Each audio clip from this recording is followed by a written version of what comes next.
대부분의 사람들이 가장 꿈꾸는 소망이 있습니다. 저는 행복이라고 생각합니다. 행복하고 싶은 마음이 없는 사람은 없을 겁니다. 여러분, 행복이라는 단어의 뜻은 자신이 원하는 욕구와 욕망이 충족되어 만족하거나 즐거움을 느끼는 상태. 이번 주 우리 사랑하는 성도님들은 만족한 상태를 가지고 사셨습니까? 아니면 부족함을 느끼며 사셨습니까? 대부분의 사람들은 돈을 많이 벌고 건강하고 높은 지위를 얻으면 다 사람들은 행복할 것이라고 생각하며 살았습니다. 근데 역사를 돌아보고 또 인간의 삶에 일어나는 사건을 접하다 보니까 세상에서는 성공이라고 느꼈고 모든 사람들이 부러워했던 사람들이 끝내는 불행으로 끝나는 모습을 보면서 사람들의 마음속에 한 가지 의문점이 생기게 되는 겁니다. 그것은 행복은 진정으로 소유와 위치에서 얻는 것인가 아니면 무엇으로 얻는 것인가 라고 하는 그런 생각에 빠져서 많은 사람들이 고민하고 그리고 그 답을 얻으려고 노력을 했습니다. 우리 사랑하는 성도님들은 어떻게 생각하십니까? 행복이 도대체 무엇일까요? 자, 영화 표지 위 사진 한 장 보겠습니다. 30년 전에 나온 영화인데 여러분 기억하실지 모르겠습니다. 행복은 성조순이 아니잖아요. 들어보셨죠? 이 영화가 나올 때 두 가지 반응이 있었는데 하나는 공부를 못하는 사람들, 공부를 포기한 사람들은 행복은 성조순이 아니라는 얘기 듣고 엄청나게 위로를 받고요. 그래 맞아, 공부 못해도 행복할 수 있어 라고 스스로를 격려하면서 위로했던 그런 사람들이 있었습니다. 두 번째는 여러분 공부를 잘하고 성공을 지향했던 사람들은 이 문구는 현실이 맞지 않아. 당연히 공부는 행복을 주는 것이지 공부를 못해서 어떻게 행복할 수 있어라고 비난하고 또 좋아하지 않는 사람도 있었다는 거죠. 우리 성도님들은 어떻게 생각하십니까?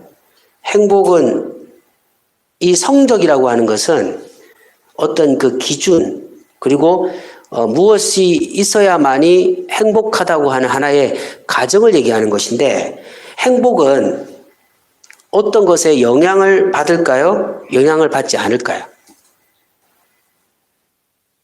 예, 스스로 답을 한번 내려보세요, 마음에. 저는 완전히 영향을 받는 것도 아니고 또 영향을 받지 않는 것도 아니라고 생각합니다. 저는 개인이 가지고 있는 마음의 상태에 따라서 행복은 달라진다는 겁니다. 소유가 많은 사람이 행복한 것이 아니고 소유가 없어도 행복할 수 있고요. 또 소유가 많아도 행복할 수 있는 겁니다. 세계에서 설문조사를 연구를 해보니까 행복지수라고 하는데 가장 행복지수가 떨어지는 데가 뭐냐면요. 바로 우리가 생각할 때 강대국들, 그러니까 부를 축적한 나라의 백성들이, 국민들이 가장 불행하다고 말합니다. 그런데 가장 행복하다고 스스로의 삶을 만족하는 사람은 어떤 사람이냐? 우리가 볼 때는 도대체 저런 환경에서 어떻게 살아갈 수 있을까 할 정도로 가장 연약하고 가장 가난한 국가의 백성들이 행복하다고 고백합니다. 그것은 여러분들 그 사람들의 마음가짐이 행복하다고 느끼기 때문입니다. 저는 우리 사랑하는 성도님들이 다 행복하다고 고백하시기를 간절히 소망합니다. 그런데 행복이라고 하는 것이 단순히 의지의 힘인가 아니면 그냥 입으로만 고백하면 나는 행복한 사람인가 아니라는 거죠. 성경은 반드시 행복하기 위해서는 행복 전에 반드시 우리의 마음에 한 가지가 필요하다. 그게 바로 자족입니다. 자족. 따라서 하겠습니다. 자족. 예, 여러분 자족이라고 하는 것을 오늘 배울 건데요. 오늘 이 본문을 통해서 자족이 뭔가 성경이 말하는 자족이 뭔가에 대해서 한번 살펴보기 원합니다. 본문은 바울이 빌립보 지역에 있는 교인들에게 보내는 편지의 마지막 내용이죠. 마지막 내용인데 바울이 마지막으로 교인들에게 간절히 사랑하는 마음으로 믿음 생활에서 중요한 주제를 가지고 편지를 마감하는데 다양한 주제가 있지만 지금 바울이 빌립보 교인들에게 마지막 편지를 마치면서 제일 중요한 이야기를 하고 마치는데 그 중요한 주제가 뭐냐면 바로 자족입니다. 자족. 그런데 여러분 바울이 고린도 교회 교인들에게 이 자족하라고 말씀하시면서 특별히 한 단어를 사용함 통해서 자족이 얼마나 중요하고 하나님의 뜻이 얼마나 중요한지를 가르쳐주고 있습니다. 자, 11절 우리 읽어보겠습니다. 시작.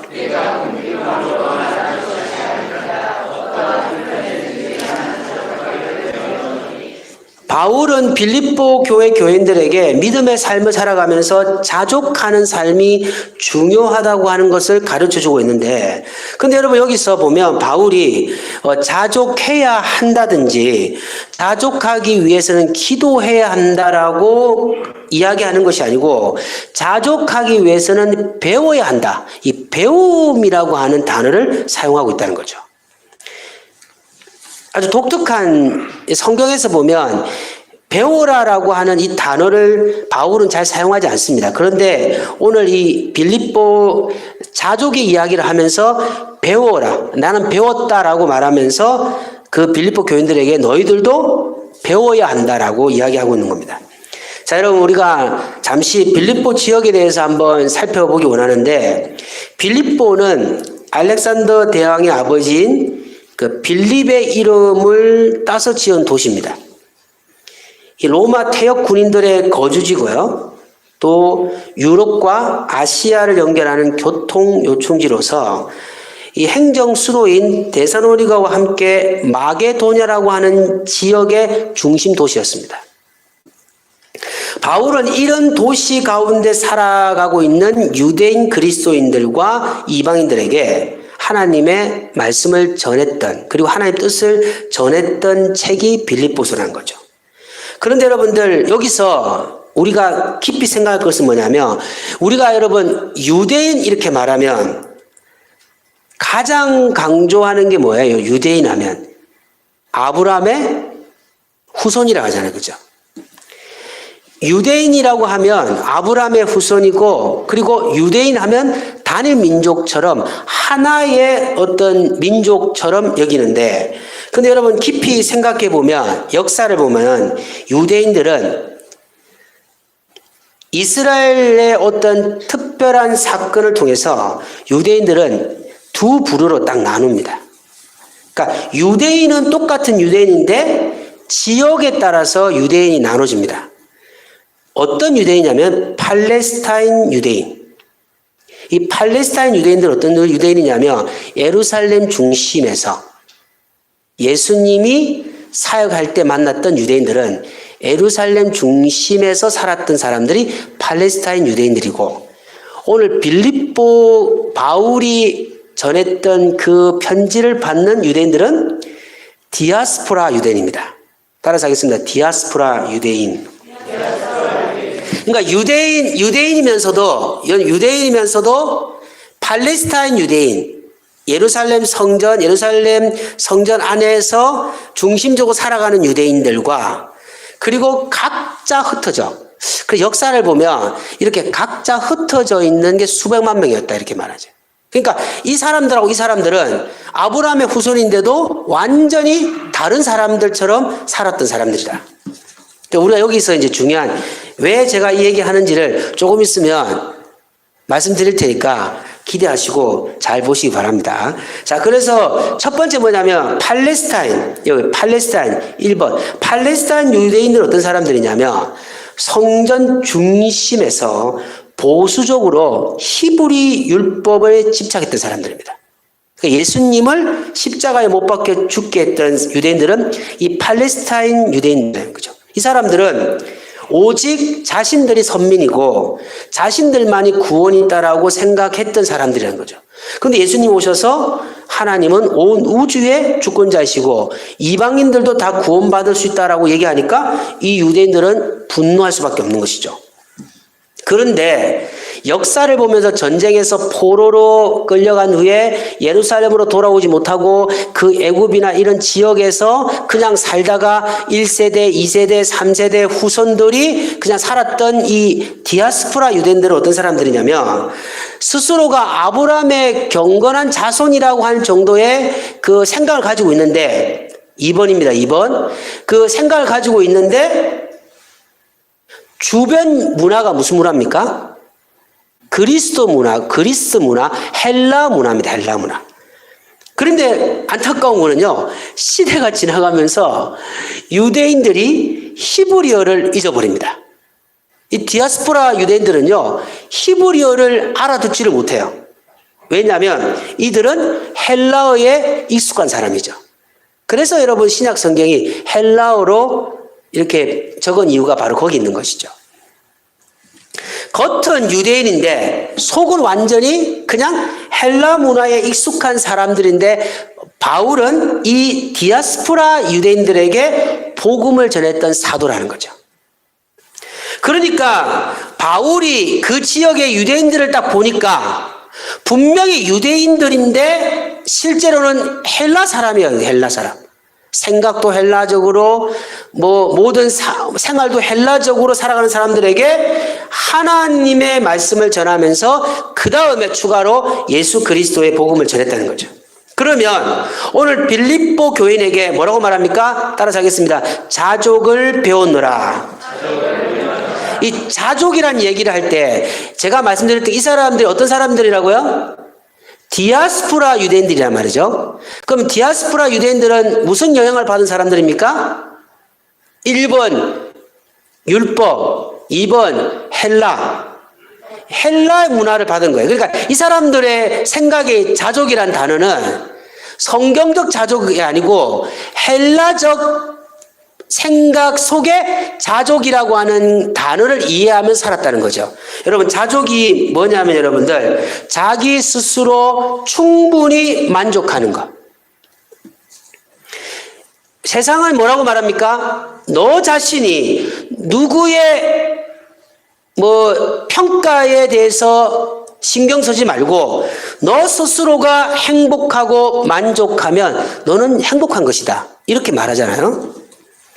그런데 이런 사상이 어떤 사상이냐면 바로 헬라 세계에서 선행했던 스토아 철학. 잘 몰라도 돼요.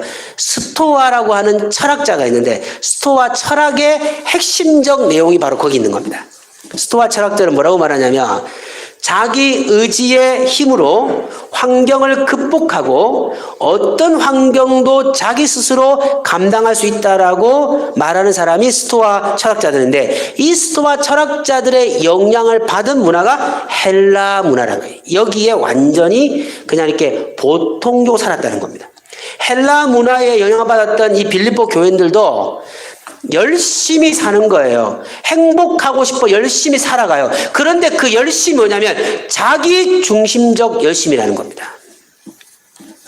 저는 우리 사랑하는 성도님들이 행복하기를 바랍니다.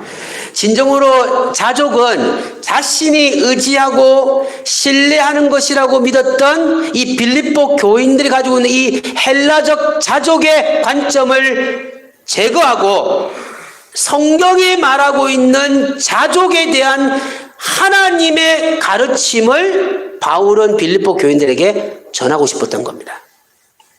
그러면 여러분들, 바울이 진정으로 빌립보 교인들에게 말하고 싶은 자족은 무엇일까요? 그거는 여러분들, 인간의 힘으로, 인간의 생각으로는 진정한 행복을 누릴 수 없다. 자족할 수 없다라고 하는 것을 깨우치고 그리고 연약함을 인정하라고 가르치기를 원하는 겁니다. 인간이 만약에 여러분 완전하다면 하나님 필요 없죠? 인간이 완전하다면 스스로 만족하고 산다면 우리는 평생 동안 행복해야 됩니다. 왜냐하면 스스로가 자족할 수 있으면 스스로가 어떤 환경에서도 만족할 수 있는 그 능력이 우리에게 있다면 사람은 행복할 수밖에 없죠. 그럼 여러분들 평생 행복하셨습니까? 옆에 한번 보십시오. 행복한 얼굴입니까? 한번 보십시오.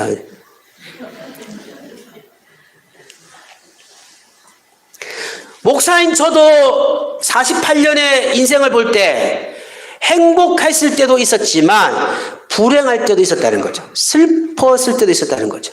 혼자서 어두운 밤에 눈물을 흘리면서 마음을 달랬던 적도 있었다는 겁니다. 왜 그럴까요, 여러분들? 행복은 자족에서부터 나오는데 이 자족은 스스로가 마음을 통제할 능력이 있는 사람만이 할 수 있는데 우리는 24시간 평생 동안 흔들리며 복잡한 마음을 통제할 수 있는 완벽한 능력을 가진 자가 아니라는 거죠. 바울은 빌립보 교인들에게 이 사실을 깨우치기를 원한 겁니다. 그러나 헬라는 여러분, 헬라 세계는요, 스스로가 노력하고 스스로가 하면 된다라고 말합니다. 그러나 인간은 결단코 그렇게 할 수 없다는 것이죠. 바울은 진정으로 우리가 어떤 상황에서 행복할 수 있는, 자족할 수 있는 능력은 강력한 힘인 예수 그리스도를 통해서 힘을 얻어야 된다라고 하는 영적 가르침을 전하고 있는 겁니다. 자, 12절, 13절 읽어보겠습니다. 시작. 풍부에 처할 줄도 알아. 모든 일, 곧 배부름과 배고픔과 풍부와 궁부에도 처할 줄 아는 일체의 비결을 배운다. 내게 능력 주시는 자에서. 아멘. 12절에 보면, 12절, 13절에 보면요, 바울은 사역을 하면서 어려운 환경을 접했다고 고백하고 있습니다. 비천한 데도 처했고 배부름도 배고픔도 정말 그 핍박 때문에 죽을 고생도 다 했고요. 감옥소에도 잡혀 들어간 적도 있고요. 그리고 천대와 모욕과 그리고 비난의 삶을 살았는데 이렇게 살다 볼 때 스스로가 배운 거예요. 강의실에 앉아서 교수님이 말하는 그냥 전달의 지식이 아니고 배고픔과 모욕과 핍박과 고통과 버림받음과 철저한 외로움의 사역의 고통 속에서 바울이 두 가지를 느낀 거예요. 두 가지를 느끼면서 스스로의 힘으로는 행복할 수 없다는 사실을 깨닫게 되는 겁니다. 첫 번째가 무엇입니까? 자신의 부족입니다. 따라서 하겠습니다. 자신의 부족입니다. 로마서 7장 24절 읽어보겠습니다. 오라 나는 공고한 사람이라 이 사망의 몸에서 누가 나를 건져내리. 바울은 자신에게 닥쳐온 상황에서 아무리 자신이 스스로 통제하고 문제를 해결하려고 해도 마음에는 공고함, 마음에는 이 연약함, 부족함을 느낀다는 겁니다. 아무리 여러분들 똑같은 상황이 아니어도 다양한 상황이 와도 그 속에서 스스로가 만족한 삶을 살려고 몸부림쳐도 내가 알지 못하는 내 마음에 깊은 절망과 외로움과 나는 누구이며 내가 어디서 왔으며 나는 왜 살아가는지 나는 무엇 때문에 이렇게 고통과 아픔 속에 살아가고 있는지에 대한 이 해답을 알지 못해서 끝없이 밀려오는 파도 앞에 주저앉아 버리는 자신을 모습 보면서 그렇구나. 스스로의 삶으로는 행복할 수 없구나. 스스로의 힘으로는 자족할 수 없구나. 만족의 능력은 내가 가지고 있는 것이 아니다. 사람들은 뭐라고 말하냐면요, 돈만 가지고 있으면 스스로 통제할 수 있다고 생각했습니다. 권력만 있으면 스스로 자신의 외로움과 슬픔을 통제할 수 있다고 생각했어요. 그래서 여러분들 얼마나 많은 사람들이 부자를 부러워하고 권력자를 부도해버렸지만 여러분 시대를 지나가면서 자신의 몸을 그냥 내팽개쳐버리고 죽음의 길을 가는 수많은 권력자들과 명예자들과 부한 사람의 모습 보면서 아니 어떻게 그렇게 물질을 가진 사람이 저런 결단을 할 수 있어라고 생각했던 수많은 사건 앞에 행복은 스스로가 통제할 수 없는 거구나. 바울은 자신의 인생의 어려움 속에서요, 내가 아무리 병자를 치료하고 귀신을 쫓아내고 하나님 나라를 선포하고 수천 명의 사람들에게 복음을 전해서 예수를 믿게 해도 내 외로운 공간 안에 이 마음을 스스로가 통제 못하는 자신의 모습 보면서 나는 스스로 자족할 수 없는 연약한 자라는 사실을 깨닫게 되는 겁니다. 사랑하는 가족 여러분들, 진정한 행복은 스스로가 자족할 수 없음을 인정할 때 영적 행복이 우리에게 허락될 줄 믿습니다. 자신이 영적으로 배운 것을 지금 바울은 빌립보 교인들에 가르쳐 주고 싶은 겁니다. 두 번째, 여러분, 진정한 자족은 주님 안에서 이루어집니다. 13절 읽어보겠습니다. 시작.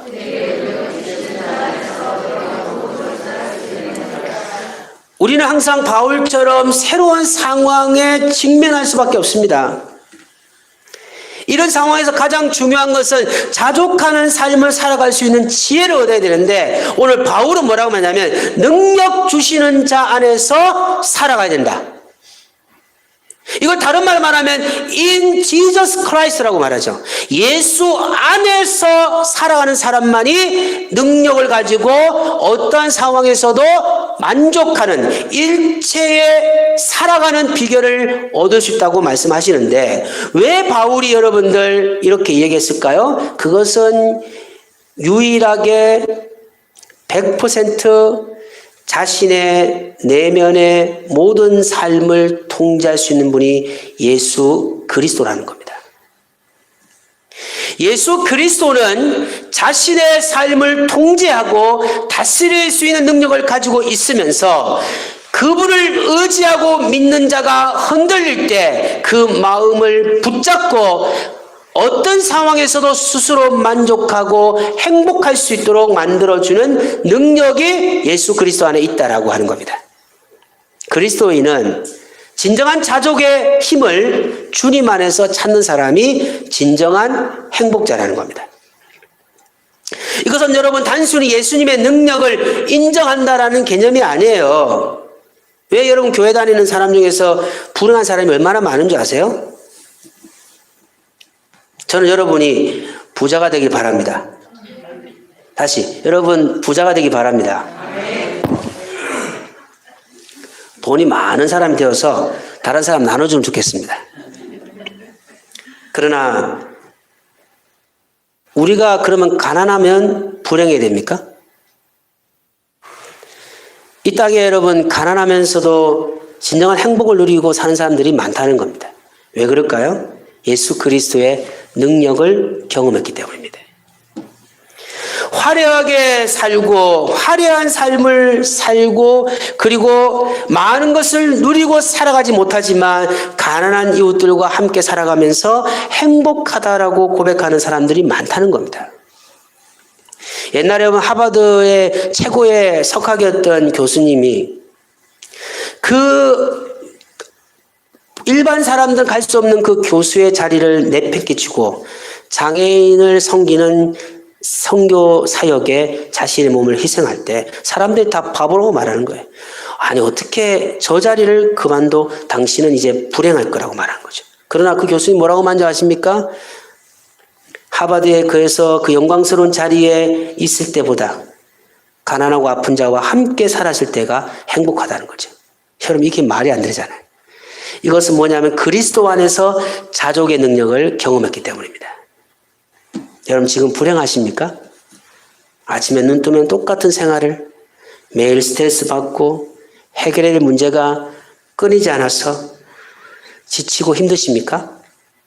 나는 왜 이렇게 좀 웃을 수 없는 삶을 살아가고 있는지 한탄할 때가 있습니까?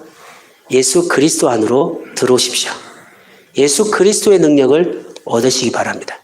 그럼 여러분이 스스로 만족할 수 있는 영적 힘이 생기면요, 똑같은 상황에서 행복을 느낀다는 겁니다.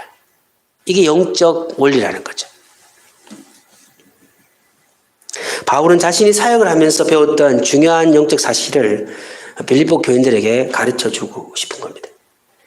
헬라적 관점을 버리라는 거예요. 헬라적 관점의 자족을 버리라는 겁니다. 인간의 스스로는 자족해서 행복할 수 없다라는 거예요. 하나님이 원하시는 자족을 배우라고 말하고 있습니다. 하나님 원하시는 자족은 뭐냐면요, 예수 그리스도 안에서 그분이 주시는 영적 힘으로 살아가는 영혼의 생활을 하는 사람이 행복하다는 겁니다. 다른 사람이 여러분에게 행복하십니까? 예, 저는 행복합니다. 무엇 때문에 행복하십니까? 저는 가진 것이 많습니다. 요즘에는 잘 풀립니다. 사업도 잘 되고 내 인생도 잘 되고 건강합니다. 여러분, 이렇게 고백하는 사람은 그리스도인이 아닙니다. 행복하십니까? 예. 왜 행복하십니까? 나는 예수 그리스도 안에서 그분이 주시는 힘으로 살아가기에 행복합니다. 이게 진짜 그리스도인의 모습이죠.